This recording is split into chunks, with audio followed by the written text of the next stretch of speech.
And I'm amazed at the calligraphy. As someone who can barely write in English and no one else can ever read my writing, I'm just so impressed at the beautiful characters. It's very impressive. I'm not sure I recognise any of them, but I'll have to work on that as the years go by. But it is a great pleasure to be here. There are two reasons. One, this is an estate that the redevelopment of which I was involved in, and two, to see our vibrant Chinese community that's here in North London. It's very nice that you're here, and thank you for choosing to come here. What's your view about recently movement? More and more Hong Kong people come to UK? I am delighted that the British government has finally woken up and given an appropriate number of visas, and that more people are coming here. I think it's very important that when people need to have somewhere to go, there is somewhere to go. Would you like to give some tips or advice for the people who just newly arrived in UK? Well, don't be alarmed by us. We're a very funny lot, but we're okay. We're okay, and we're very pleased to have you here. Yes, thank you. You mean if maybe you can encourage them to more integrate into local community? I think that's a slow thing. I think that takes a couple of generations, but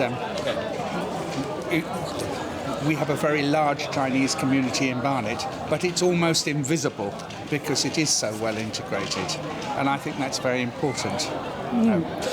So when I was leader of the council, the lady who was my executive assistant was from Hong Kong, and so she was always very clever and very grounded. Would you like to say a few words to our audience in Hong Kong? Well, Happy New Year, and I hope things work out better than they have done in recent years, and if you come here, you're welcome. How did you follow the news, what happened in Hong Kong? Well, okay, so that's difficult. So like most British people, I see through the prism of the BBC, and that may be not quite as even-handed as we imagine it is.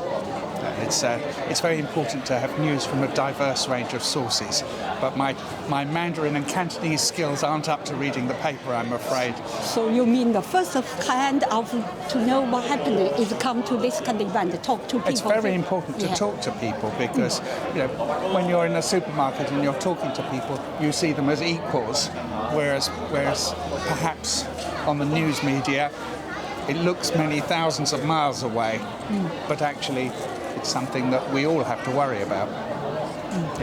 Thank you for making effort to come here. Well, thank you. Thank you for having us. It's very nice. Well, I'm only a fellow traveller because I'm not the mayor. I'm just married to her. Would you like to introduce yourself to our audience? I'm Richard Cornelius, and so I'm the Mayor of Barnet's husband. So that's my claim to... Spell your name, please. Cornelius. But up until last year, I was leader of Barnet Council. And so, which is, I don't know whether you have, is it the same system in Hong Kong with the mayor and leaders of councils? So if you imagine England, we have a queen who is head of state, who is in theory all-powerful, but actually has no power. And the Prime Minister runs the country, but walks 2 meters behind the queen.